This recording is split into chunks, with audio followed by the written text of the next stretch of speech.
en Babilonia. Repito, este es un mensaje dentro de la serie que le hemos titulado Dios se glorifica en Babilonia. Y el mensaje de hoy, basado en Daniel capítulo 4, versículos del 28 al 37, le hemos titulado Derribando el inmenso árbol del orgullo. Repito, derribando el inmenso árbol del orgullo. Y vamos a estar en pie si nuestra condición física no nos permite para hacer lectura de estos versos. Daniel capítulo 4, verso 28 al 37. Y lo leemos en el nombre del Trino Dios, Padre, Hijo y Espíritu Santo. Amén.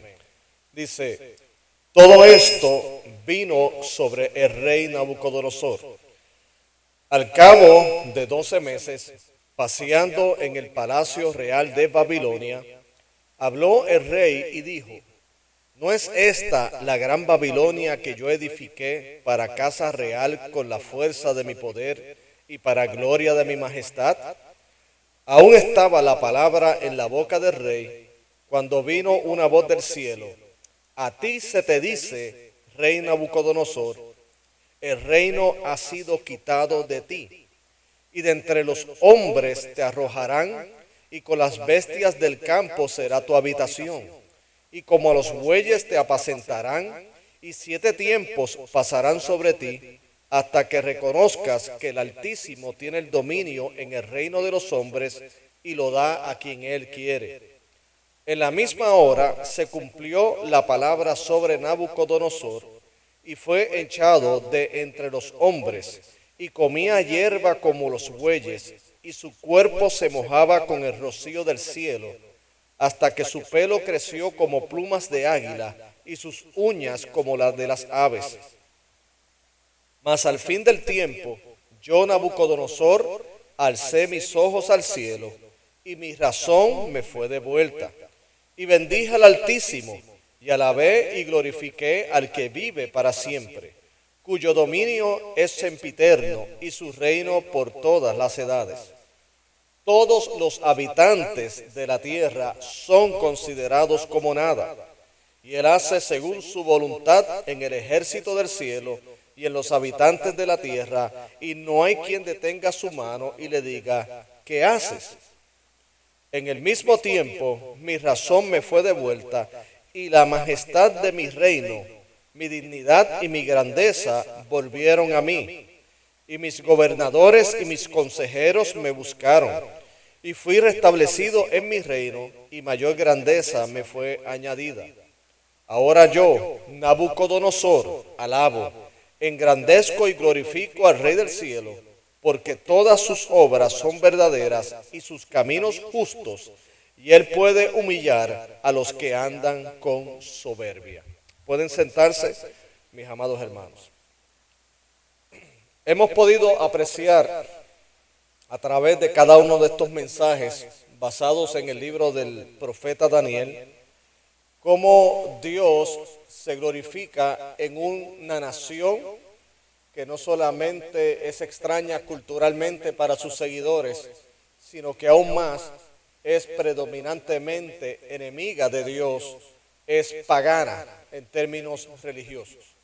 Hemos apreciado cómo Dios soberanamente colocó a Daniel y sus amigos en ese lugar. Y habíamos apreciado que el propósito de estar en ese lugar era precisamente el glorificar a Dios. Y que Daniel y sus amigos, desde el día 1 que estuvieron presentes en la nación de Babilonia, ellos se habían comprometido con el Señor. De hecho, nuestro primer mensaje fue que todo comienza con el compromiso. Y fue cuando Daniel propuso en su corazón no contaminarse con la comida del rey. Allí, antes de cualquier otro tipo de situación o evento, ya ellos habían resuelto que ellos tenían sus límites en cuanto a sus compromisos con Babilonia. Ellos podían acceder al cambio de nombre, ellos podían acceder a ciertas reglas, pero nunca iban a comprometerse con aquello que ponía en entredicho sus convicciones en torno a su fe en el Dios verdadero. Y podemos apreciar que a pesar de que hubo temor de aquellos que los reclutaron, porque el edicto del rey era que consumieran la dieta que se daba en el lugar, y tenía temor que el resultado fuera que estos jóvenes luego con la dieta que ellos iban a participar, entonces ellos estuvieran débiles y pálidos, y entonces aquellos que autorizaron a Daniel y sus amigos a no contaminarse con la comida del rey, entonces pagaran el precio. Pero Dios honró ese compromiso y ellos lucieron mucho mejor, excedieron a todos los que estaban ahí, lucían más saludables y Dios se glorificó, porque estamos reflexionando que precisamente Dios nos ha puesto en este mundo, pero no somos de este mundo. Y en este mundo estamos a pesar de la aflicción, porque el propósito es que podamos brillar, en este caso engrandeciendo el nombre de Dios, a través de nuestras convicciones, a través de nuestra fe en Él, porque esa es la meta del creyente y de la iglesia que está inmersa en este mundo, que los de que están alrededor puedan apreciar al Dios que nosotros adoramos y le glorifiquen al Padre que está en los cielos. Así luego pudimos también apreciar cómo Daniel, Dios lo utilizó en la interpretación de un sueño que tuvo Nabucodonosor, del cual nadie, ningún mago, ningún astrólogo, ningún vidente de los que estaban cerca del rey pudieron descifrar el mismo, y Dios le dio las capacidades a Daniel para interpretarlo, y eso le trajo como resultado que Daniel fuera puesto como gobernador, como una persona de alta influencia en ese lugar. Y allí apreciamos la enseñanza de que primeramente, hermanos, cuando le somos fieles a Dios en medio de Babilonia, la excelencia de Dios se va a manifestar a través de sus siervos. Lo que no pudieron hacer los astrólogos, lo que no pudieron hacer los videntes, esos hombres, en este caso Daniel, de Dios, hizo lo que otros no pudieron. Porque dijimos también que así como Babilonia, este sistema busca dirección dentro del ocultismo, busca dirección dentro de las supersticiones, buscan direcciones en el lugar equivocado, pero solamente Dios da la verdadera luz de hacia dónde va el destino de la humanidad. Y Daniel fue exaltado en Babilonia. Así todo creyente que él es fiel a Dios, aun cuando vaya en contra de la corriente, Dios le ha de exaltar en el mismo. Y luego vimos el caso de Sadrach, Mesach y Abednego, los amigos de Daniel, que gozaban de la misma fortaleza en sus convicciones, que cuando entonces se hizo un edicto de parte del rey para adorar una estatua de oro y que todos doblasen sus rodillas, sin embargo Sadrach, Mesach y Abednego reservaron sus rodillas solamente para Dios. ¿Por qué? Porque nuestras rodillas como creyentes, amados hermanos, le pertenecen al único Dios verdadero. Y eso trae un costo. Por eso le titulamos al mensaje Convicciones bajo fuego. Porque cuando usted y yo tenemos convicciones firmes, que estamos completamente convencidos de la verdad de Dios, nuestras rodillas no se comprometen aún con el precio que tengamos que pagar. Y vimos que estos jóvenes no condicionaron su compromiso con Dios. Al contrario, ellos aseveraron lo siguiente: Dios puede librarnos del horno de fuego, pero aún si no lo hace, nosotros no nos arrodillaremos delante de la estatua del rey. Y estos jóvenes fueron lanzados al horno de fuego. Y la narrativa dice que ese horno de fuego fue calentado muchas veces. Estaba tan y tan caliente que inclusive aquellos que lanzaron a los jóvenes al horno se quemaron y ellos murieron. Pero para sorpresa de este rey, Nabucodonosor, allí no estaban 3, sino que estaban 4.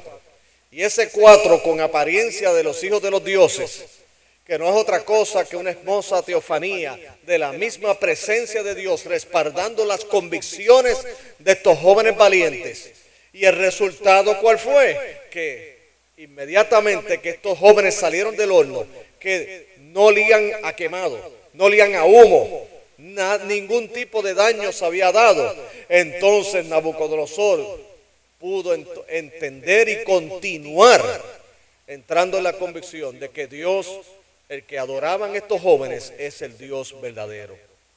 Esta saga continúa hoy y es precisamente en este caso como Dios, quien iba ya trabajando con Nabucodonosor, porque déjeme decirles, desde el día 1 que estos jóvenes entraron en Babilonia, las convicciones y el testimonio de ellos comenzaron a calar profundo en el corazón de Nabucodonosor, de un hombre que, de acuerdo a las tradiciones orientales, a las tradiciones antiguas, los reyes eran considerados divinidades, eran considerados dioses.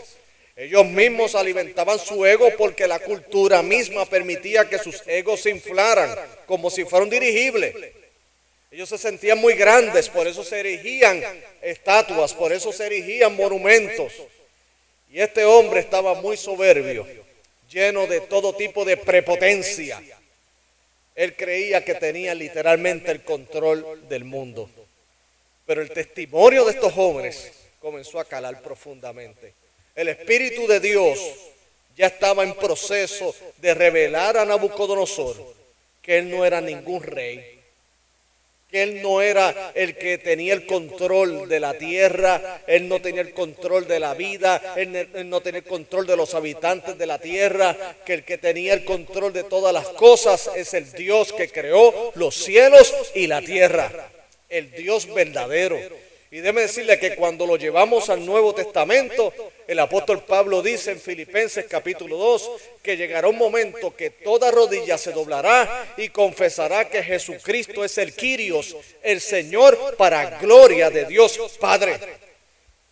Muchos que hoy no se arrodillan delante de Dios, al final de los tiempos, o lo reconocerán tristemente con llanto y crujir de dientes, porque ya será el último día y no tienen oportunidad de salvación, pero en medio de su condenación le reconocerán con lamento eterno. Y otros que son las ovejas del Padre, que son los escogidos de Dios, que reconocerán lo mismo, pero participando de la gloriosa bendición de ser parte del reino de Dios. Aquí en esta historia, en este drama, y de hecho, los puntos en esta exposición esta tarde, los he desglosado como si fueran actos de un drama. Aquellos que han tenido la oportunidad de participar en dramas o los han visto, saben que se divide en primer acto, segundo acto, tercer acto. Es una manera de comunicar a la audiencia, anticipar cuál es el evento que va a surgir allí. De hecho, ya hay algunas películas que han tomado ese tipo de estilo, de cautivar la audiencia, enunciando cada uno de los actos que están presentes allí. Y he decidido ponerlo de esta manera para apreciar el drama de lo que está ocurriendo en la narrativa en cuanto a cómo Nabucodonosor, y utilizando el mismo lenguaje que se dio en el sueño de Nabucodonosor, que fue de un árbol, cómo Dios derribó el inmenso árbol del orgullo de Nabucodonosor. Porque le voy a decir algo, mis queridos hermanos. Antes de que Dios opere una obra maravillosa en nuestra alma y en nuestro corazón, Él tiene que derribar. Como Dios le dijo al profeta Jeremías, el mensaje es que antes de levantar, tiene que tumbar, tiene que derribar. Y una de las cosas que hoy día ocurre en el mundo religioso es que la gente pretende tener una relación con Dios, pero sin abandonar nada y sin que nada de su corazón y de su alma sea tocada. O sea, hoy día la concepción que se tiene de la divinidad y de la religión es que yo añado a Dios a mi vida. ¿Okay? O sea, Dios viene a ser parte de mi vida, no es que yo me añado a lo que es Dios. Porque en lo primero, o sea, de yo añadir a Dios a mi vida, no implican cambios. Al contrario, la cosmovisión es que yo traigo a Dios a mi vida y entonces yo estaba bien antes y ahora estoy mejor. Y bíblica y teológicamente hablando, eso no es correcto. Nosotros nunca estamos bien sin Dios. Podemos aparentar que estamos bien. Podemos dejarnos llevar por la línea del mundo y humana de decir que porque tenemos buen dinero, porque tenemos salud, o porque tenemos una buena casa, o porque tenemos X o Y cosas, estamos bien. Pero espiritualmente no estamos bien. Porque la condición con la que nos describe la Biblia es de muertos espirituales. O sea, estamos condenados. Estamos separados ¿de quién? De Dios. Así que cuando hablamos de que hoy decir, bueno, añadimos a Dios a nuestra vida, es un error. No, nosotros no lo añadimos. Nosotros simplemente hacemos algo mucho más grande. Nos identificamos con la crucifixión y resurrección de Cristo. Cristo murió en esa cruz para darme salvación a mí. Pero también allí no solamente murió Cristo, ha muerto Carlos Pacheco, ha muerto José, ha muerto Pilar, para que entonces viva el nuevo Carlos Pacheco, la nueva Pilar, el nuevo José, creado según Dios. Porque Dios no nos da la salvación como si fuera simplemente un extintor contra incendios. No, Dios nos libera de la condenación eterna, pero también esa fe nos transforma. Esa fe nos cambia, esa fe nos cambia nuestro norte en términos de nuestra mente, nuestro corazón. Antes nuestra vida queríamos arrastrar a Dios hacia nuestro propio barranco. Ahora no, ahora Dios me libra del barranco. Ahora es Dios que siendo Señor de mi vida me lleva hacia donde Él quiere llevarme. Que ante los ojos del hombre puede ser un camino angosto, pero es el camino que lleva a la vida eterna. Porque el camino ancho todos lo quieren. Y todos lo quieren con Dios. ¿Usted no se ha fijado que la gente quiere el camino ancho y quiere que Dios la acompañe en ese camino ancho? Entonces, ¿cómo Dios ha de acompañarte en esa travesía cuando esa travesía es de muerte y Dios en la persona de Cristo es vida? Porque hay caminos que al hombre le parecen derechos, pero su fin es camino de muerte. Quieren que Dios corra la misma ruta de decisiones que nosotros tomamos. Queremos que cada decisión sea avalada por Dios, lo que nos convierta a nosotros en Dios y a Dios en simplemente un objeto de manipulación. Déjeme decirle algo, es como un hogar. Que hay hogares que son disfuncionales en el sentido que en lugar de ser los padres los que tienen control del niño, el niño es el que tiene control de los padres. Tan es así que el niño hasta determina lo espiritual de los papás. Y usted dirá, ¿cómo es eso? Bueno, yo he sabido de casos que el niño no ha querido ir a la iglesia y esa familia me ha dicho, pastor, falté el domingo porque la nena no quiso ir o el nene no quiso ir. Y yo, ¿y cuántos años tiene la nena? 6 años. ¿Y por qué ustedes hicieron la voluntad de él? Es que no quiso ir y yo por no verlo llorar y yo no sé usted, pero en mi tiempo no era así. Yo conversaba con los hermanos de Little Ferry hoy y estábamos hablando sobre la crianza. Mi papá nunca me maltrató a mí físicamente, nunca, pero mi papá gozaba de lo que se llama autoridad. Mi papá decía un domingo, y en aquel momento éramos católicos romanos, y él decía, a las 6 de la mañana, el domingo, los quiero de pie porque vamos a misa. Mis hermanos y yo, ya a las 5:55 estamos vestidos. Llegábamos a la misa, nos sentábamos, decían, no los quiero hablando hasta que acabe el sacerdote de dar la homilía. Efectivamente, nadie se movía. Nadie. Y salíamos de allí y entonces pues hacíamos el resto del día como comúnmente lo hacíamos. Hoy día las cosas están inversas. En el caso de este ejemplo que es real, basado en experiencias pastorales previas, ese niño controlaba la vida espiritual de sus padres, lo que los convertía en un hogar disfuncional. O sea, cuando él no quería la iglesia, los papás no iban. Inclusive cuando los papás querían ir a dar una vuelta, un paseo, si él no quería, ellos no daban el paseo. Entonces, en un momento dado, tuve que como pastor decirle, bueno, ustedes tienen un problema y es que tienen un diosito en la casa.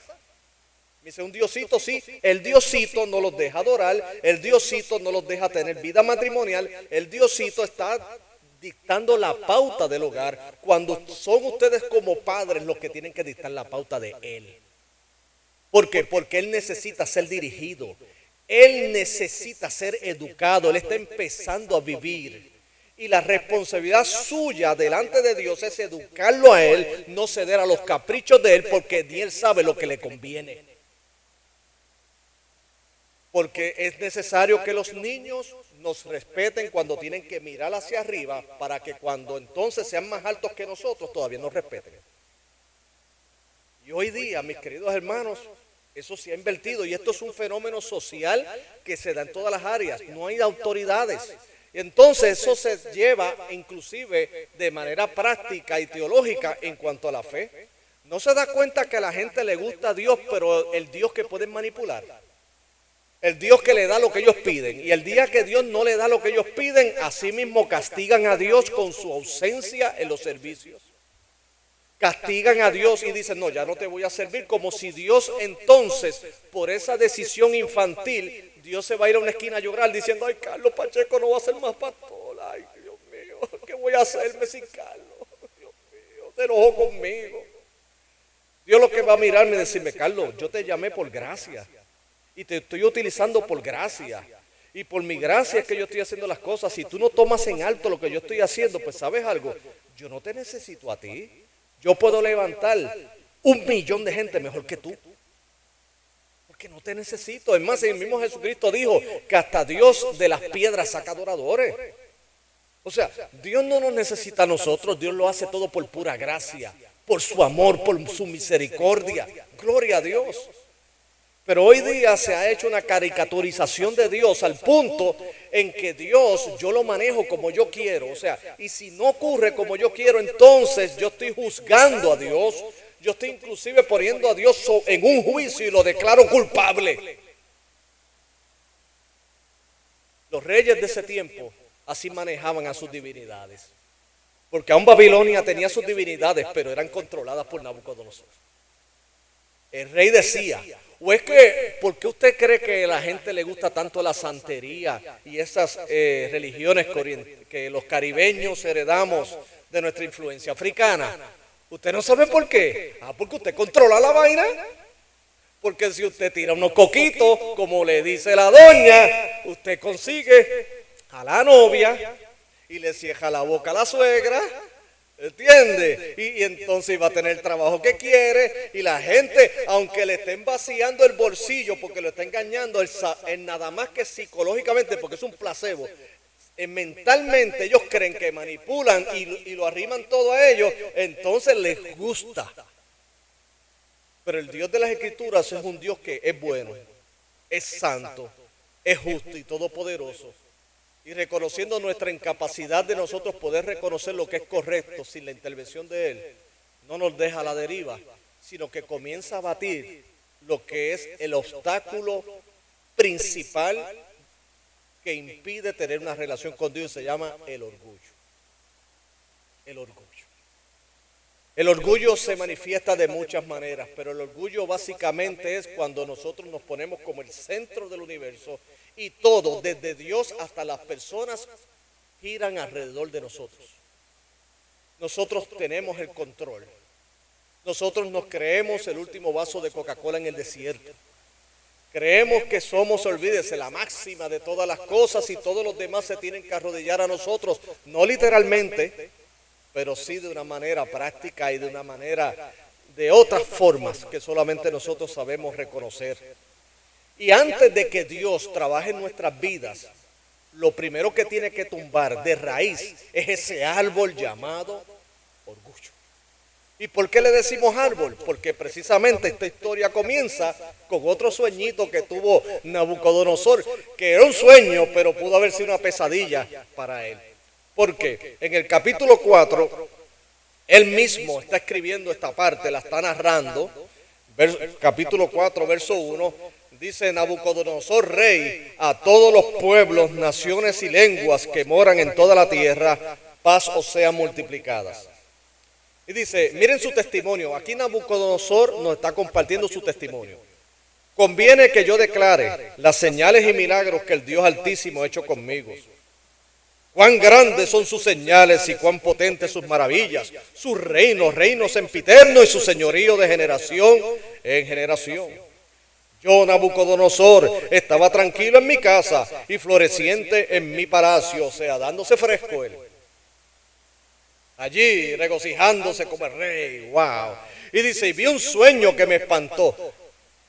Y tendido en cama, las imaginaciones y visiones de mi cabeza me turbaron. Por esto mandé que vinieran delante de mí todos los sabios de Babilonia para que me mostrasen la interpretación del sueño. Y de nuevo vinieron el mismo convete, que eran los magos, los astrólogos, los caldeos y los adivinos, los mismos que no pudieron interpretar el primer sueño. ¿Y qué ocurrió? Tampoco le pudieron mostrar la interpretación de ese sueño. Hermanos, ¿por qué la gente persiste en buscar en lo equivocado la dirección para sus vidas? Nabucodonosor no aprendió de la primera, siguió en la segunda. Y se dio contra la misma pared, contra la misma piedra. Hasta que entró delante de mí Daniel, cuyo nombre es Belsasar, como el nombre de mi Dios, y en quien mora el espíritu de los dioses santos. Conté delante de él el sueño, diciendo: Belsasar, jefe de los magos, ya que he entendido que hay en ti espíritu de los dioses santos. Y de hecho, esta expresión no es un reconocimiento al politeísmo de que existen otros dioses. Aquí le está hablando de acuerdo a la cosmovisión que él tenía en ese entonces. Y él interpretaba que el don que tenía Daniel era por los dioses que le daban esa capacidad. Dice, y que ningún misterio se te esconde. Declárame las visiones de mi sueño que he visto y su interpretación. Estas fueron las visiones de mi cabeza mientras estaba en mi cabeza. Me parecía ver en medio de la tierra un árbol, cuya altura era ¿qué? Grande. Crecía este árbol y se hacía fuerte, y su copa llegaba hasta el cielo, y se le alcanzaba a ver desde todos los confines de la tierra. Su follaje, miren la descripción, era hermoso y su fruto abundante. Óigame, sendo árbol era este. Y había en él alimento para todos. Debajo de él se ponían a la sombra las bestias del campo, y en sus ramas hacían morada las aves del cielo, y se mantenía de él toda carne. Vi en las visiones de mi cabeza mientras estaba en mi cama, que aquí un vigilante y santo descendía del cielo y clamaba fuertemente y decía, miren lo que decía: derribad el árbol. Vamos a boricualizar esto. Tumben el árbol. Denle hacha al árbol. Quítenlo de aquí. Y cortad sus ramas. Y quitadle follaje. Y dispersad su fruto. Váyanse las bestias que están debajo de él, y las aves de sus ramas. Mas la cepa de sus raíces dejaréis en la tierra con atadura de hierro y de bronce. Entre la hierba del campo sea mojado con el rocío del cielo, y con las bestias sea su parte entre la hierba de la tierra. Su corazón de hombre sea cambiado y le sea dado corazón de bestia. Y pasen sobre él 7 tiempos. La sentencia es por decreto de los vigilantes y por dicho de los santos la resolución, para que conozcan los vivientes que el Altísimo gobierna al reino de los hombres, y a quien él quiere lo da, y constituye sobre él al más bajo de los hombres. Yo, el rey Nabucodonosor, he visto este sueño. Tú pues, Belsasar, dirás la interpretación de él, porque todos los sabios de mi reino no han podido mostrarme su interpretación, mas tú puedes, porque en ti mora el espíritu de los dioses santos. ¿Y cuál fue la interpretación? Ese árbol, Nabucodonosor, eres tú. A ti te van a talar. Ay, mi madre. Nabucodonosor, se te acabó ya el control. Ya no vas a ser ese árbol imponente. Dios te va a derribar. Te va a talar. Y otras naciones tendrán también parte. Porque tú, Nabucodonosor, y le estoy resumiendo la interpretación de Daniel, tú, Nabucodonosor, eres un orgulloso, eres un prepotente, Y tú tienes que entender que por encima de ti está Dios. Serás humillado. Uf, qué sueñito ese. Qué sueño. Literalmente era derribar el inmenso árbol que él representaba, que era ¿qué? El orgullo. El orgullo. Oh, mis queridos hermanos, nosotros tenemos que reconocer humildemente que hemos tenido unos cuantos árboles de este. El mío yo creo que ha sido una ceiba. La ceiba es el árbol más longevo que hay en Puerto Rico. Grandísimo y con unas raíces tan y tan fuertes que lo hace un árbol sumamente viejo. Pero creo que hasta María se llevó, no sé si la ceiba de Ponce se fue enredando, no sé. Porque hasta las ceibas, aún con todo lo poderosa que puedan lucir, siempre vendrá algo que lo pueda derribar. Y no es la fuerza del hombre, sino la de Dios. En nuestro corazón se han levantado esos árboles. A lo mejor usted dirá, pero es que yo no soy soberbio porque ni dinero tengo. Mire, la soberbia no tiene que ver con estatus sociales. Hay personas que no tienen apenas de comer y son orgullosos. Hay personas ricas que son prepotentes. Y hay personas que han sido prosperados y son personas humildes. Y hay personas de baja escala social que son sencillos. Porque la sencillez no tiene que ver con lo que te pones, sino con lo que tú eres. Es ese corazón. El orgullo es cuando sencillamente creemos que tenemos el control de todas las cosas, que podemos dirigir las gentes y las situaciones a nuestro antojo. Hay personas que el orgulloso cree que puede manipular a la gente para sus propias agendas. Es inescrupuloso cuando tiene sus propios intereses. El orgulloso está él en primer lugar, en el segundo y en el tercero. Aún inclusive sus relaciones cercanas son utilizadas para su provecho. No hay lugar en su corazón que no sea él. De tal manera que esto lo hace a él no necesitado de nada. El orgulloso es como dice el necio en su corazón, no hay Dios. Yo no necesito a Dios. ¿Para qué yo tengo que ir a la iglesia? Si a fin de cuentas yo no lo necesito a Él. Yo he podido sobrevivir sin Él. Pero ¿sabe algo, mis queridos hermanos? Este tipo de pensamiento va a estar presente en el corazón del orgulloso hasta que Dios lo tale. Y le voy a decir algo a todos nosotros en un momento dado. Si ha de Dios tener un propósito soberano en nuestras vidas, vamos a sentir el impacto del hacha de Dios. Recuerdo Juan el Bautista en su predicación cuando dijo a los fariseos, el hacha está puesta sobre la raíz de los árboles y todo árbol que no dé fruto será ¿qué? Será cortado. Y mi hermano, antes de que Cristo se forme como Rey Señor de nuestra vida, el Espíritu de Dios a través de su palabra y de sus medios de gracia cortará ese árbol inmenso del orgullo. Porque solamente en la humillación es que podemos apreciar la gracia de Dios. Solamente en la humillación es que yo puedo reconocer mi verdadera condición. Y mi condición es que soy polvo. Mi verdadera condición es que sencillamente soy un pecador que necesita urgentemente de la asistencia y del socorro de Dios. Es cuando nosotros decimos de todo corazón, ¿de dónde vendrá mi socorro? Mi socorro entonces viene de Jehová, que hizo los cielos y la tierra. Qué triste la condición del ser humano, que solamente tiene que venir cuando Dios interviene en el orgullo nuestro, que entonces podemos apreciar quién es Él. Porque el primer acto de este drama, de cuando Dios derriba el inmenso árbol del orgullo, ¿cuál es el primer acto? La revelación de Dios.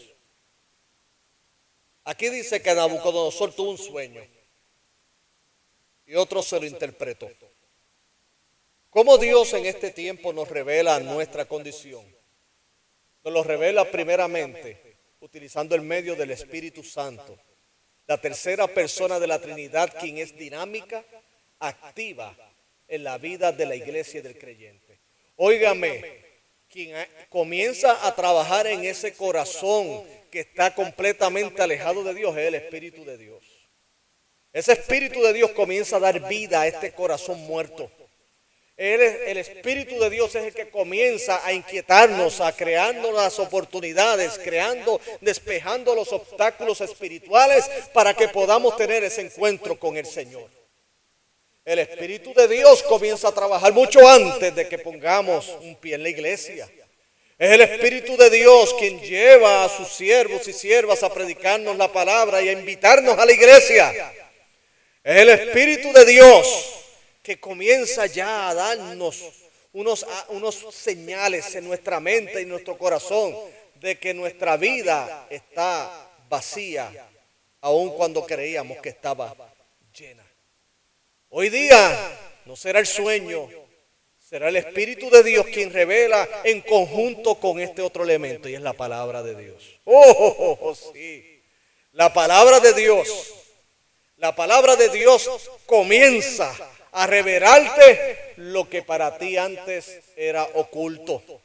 Porque los primeros sorprendidos en la exposición de la palabra somos nosotros. Los primeros sorprendidos, e inclusive es tal nuestra sorpresa que en ocasiones podemos confundir y decir, óigame, pastor, ¿quién le dijo lo que me está pasando a mí? No pocas veces a mí se me acercaron, mire, cientos de personas en tantos años de ministerio. Y cuando termino de predicar me dice, pastor, ven acá, ¿quién le dijo por lo que yo estoy pasando? Yo le digo, a mí nadie. No, dígame la verdad. Pues le estoy diciendo la verdad, yo apenas le conozco, yo no sé quién es usted. Pero es que lo que predicó me estaba hablando a mí. Y pues no pelee conmigo. Yo simplemente soy el cartero que reparte las cartas, el que las escribe es él. Yo soy un cartero. Honestamente, amigo, amiga, yo no sé tu vida, no la conozco. Pero el asunto es que hay un Dios en los cielos que sí sabe. Y dice que aún no está la palabra en tu boca y Él la conoce toda.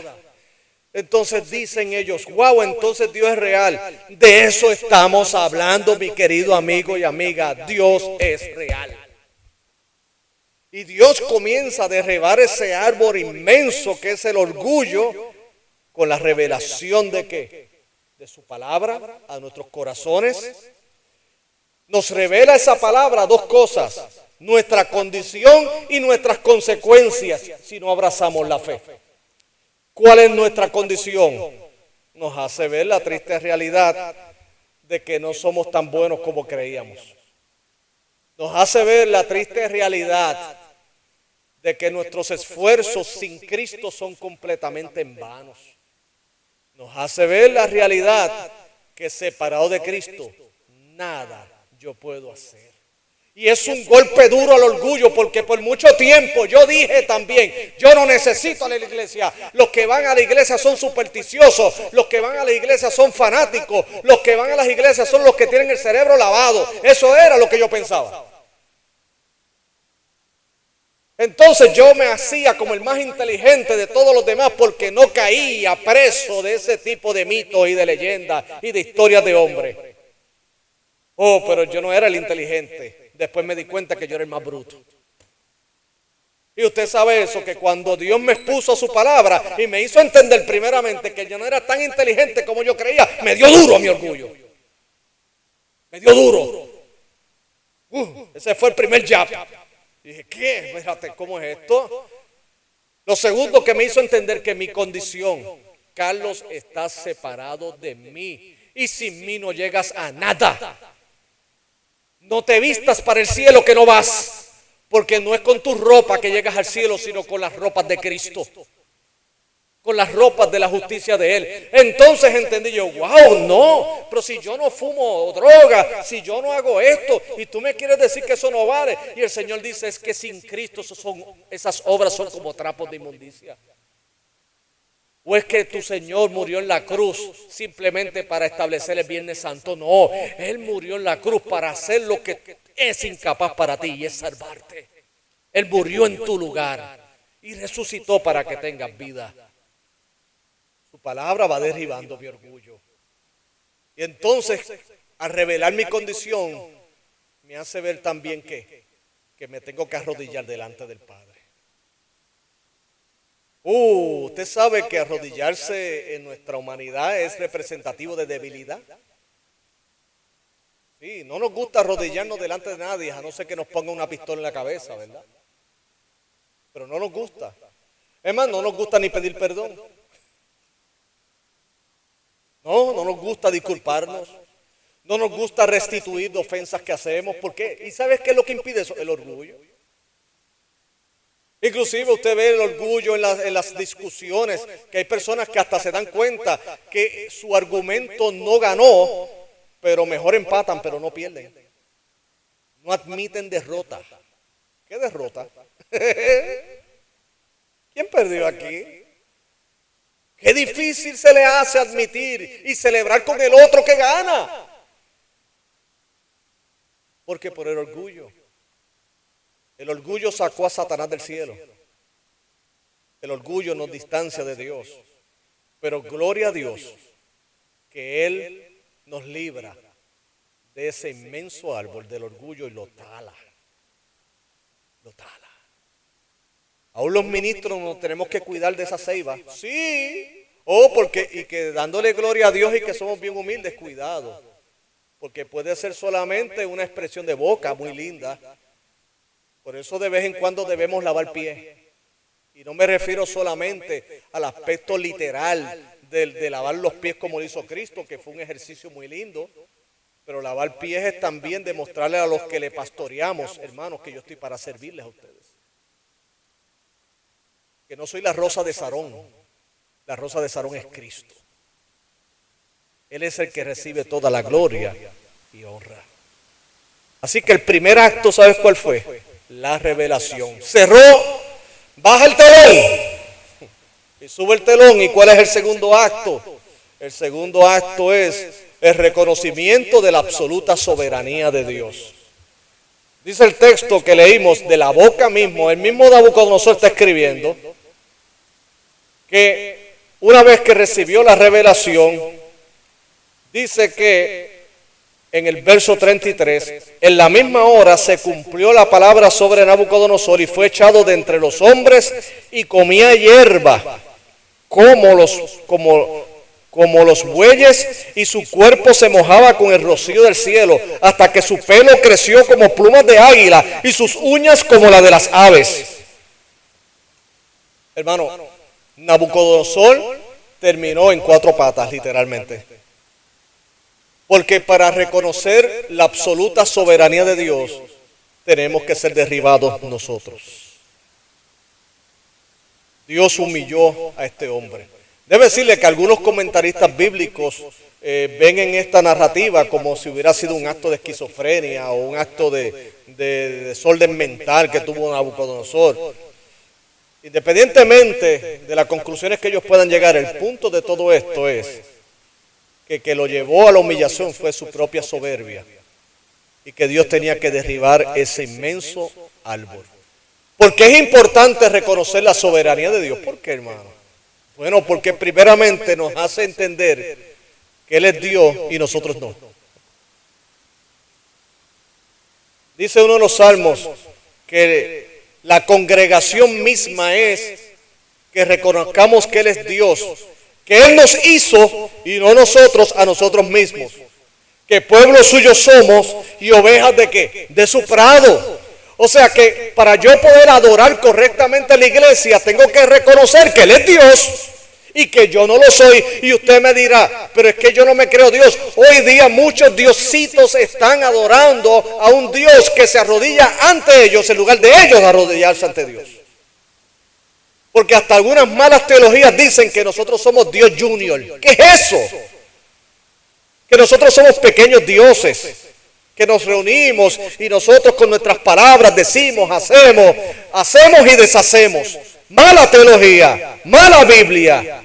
Eso no es lo que dice la palabra de Dios. El único que tiene poder creativo se llama el Espíritu de Dios. Nosotros simplemente nos movemos en fe en las promesas de Dios, confiando en que el Dios soberano tiene control de todas las cosas. El entender la soberanía de Dios nos da un concepto saludable en torno a Dios y en torno a nosotros mismos.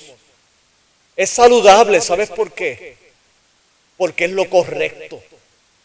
Cuando tú y yo creemos lo correcto, eso le trae salud a nuestro intelecto y a nuestro espíritu. Es salud espiritual. ¿Por qué? Porque imagínense creer en un Dios que nosotros mismos podemos manipular. Yo no quiero ese Dios. Mis decisiones no son las correctas, las de Él son las sabias y las verdaderas. Y reconocimiento de la soberanía de Dios implica, ¿ustedes saben qué? El reconocimiento también de que Él es todo y yo dependo de Él en absolutamente todas las áreas de mi vida. Los reyes y los gobernantes solo pueden administrar con sabiduría cuando están de rodillas delante de Dios. Los pastores pueden dirigir mejor las Grace cuando están de rodillas delante de Dios. Los líderes pueden liderar en la iglesia cuando están de rodillas delante de Dios. Y la iglesia viene a ser un ente espiritual cuando está de rodillas delante de Dios. Reconocimiento de su poder y de su grandeza. Cerró el segundo acto y vamos al tercer acto y final. Y es que el tercer acto es que una vez que fue humillado y reconoció la soberanía de Dios, su sensatez fue restablecida y su vida fue transformada. Repito, su sensatez fue restablecida y su vida fue restaurada. En el verso 35 de Daniel capítulo 4 dice que todos los habitantes de la tierra son considerados como nada. Y Él hace según su voluntad en el ejército del cielo y en los habitantes de la tierra, y no hay quien detenga su mano y le diga, ¿qué haces? Le voy a decir algo, de momento Nabucodonosor se convirtió en uno de los mejores teólogos de la historia. De momento. Óigame, un encuentro cercano con Dios te transforma y te hace un buen teólogo. ¿Qué le está diciendo? Mira, todo lo que hay en la tierra y todo lo que hay en los cielos está bajo el dominio de nuestro Dios. Y dice que en ese momento, verso 36, mi razón me fue devuelta y la majestad de mi reino, mi dignidad y mi grandeza volvieron a mí.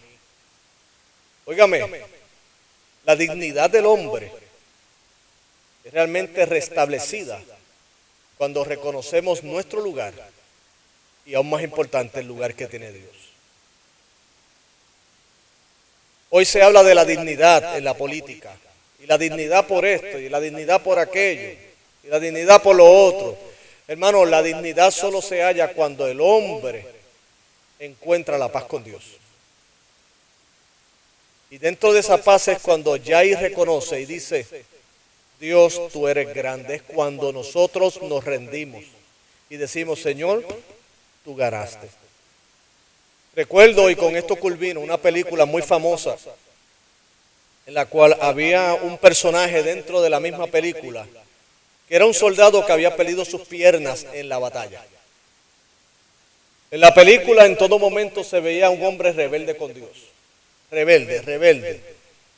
Por causa de la experiencia que tuvo y todos los sufrimientos, y él estaba en un constante juicio de Dios, y él decía, es más, Dios no existe. Porque debe decir, algunos ateos creen que Dios existe. Lo que pasa es que como ellos están tan heridos con Dios, se creen que diciendo que Dios no existe, lo están insultando, y como si Dios tuviera la capacidad de ser insultado. Entonces, este hombre, según la película, el otro personaje de la misma estaba continuamente con mucha paciencia, tratándole con ese negativismo. Y déjeme decirle, estar al lado de alguien negativo no es fácil. Déjeme decirle, no es fácil. Se le pega.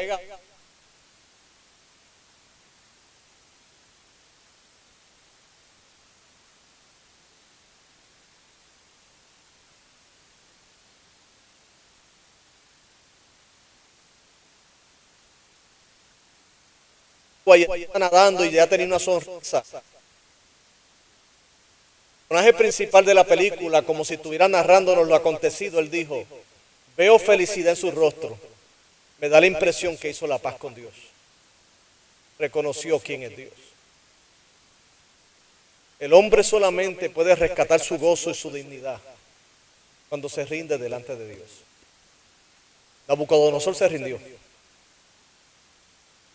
Te pregunto, ¿te has rendido delante de Dios? La salvación involucra esto, me rindo. No soy yo Dios, eres tú. Yo no me puedo salvar, eres tú. Yo no me puedo sostener, eres tú. Y rendirse es reconocer, Señor, yo perdí y tú ganaste. Aunque de acuerdo a Jesucristo, todo aquel que pierda algo por causa de Él, gana. Entonces, ante los ojos del hombre yo pierdo, pero estoy ganando. Porque cuando me rindo delante de Dios, Dios me bendice. Mi cordura vuelve, mi sensatez. Y decimos como Nabucodonosor, y con esto cierro hoy el gran drama de la poda del gran árbol, del orgullo. Dice, ahora yo Nabucodonosor. Y nosotros podríamos hoy quitar Nabucodonosor y rellenar ese espacio con nuestro nombre. Ahora yo Carlos, ahora yo María, ahora yo José, ahora yo Orlando, ahora yo Sonia. Alabo, engrandezco y glorifico al Rey de los cielos, porque todas sus obras son verdaderas y sus caminos justos, y Él puede humillar a los que andan en soberbia. Señor, gracias porque me has librado. Y gracias, Dios, porque continúas obrando en mi corazón.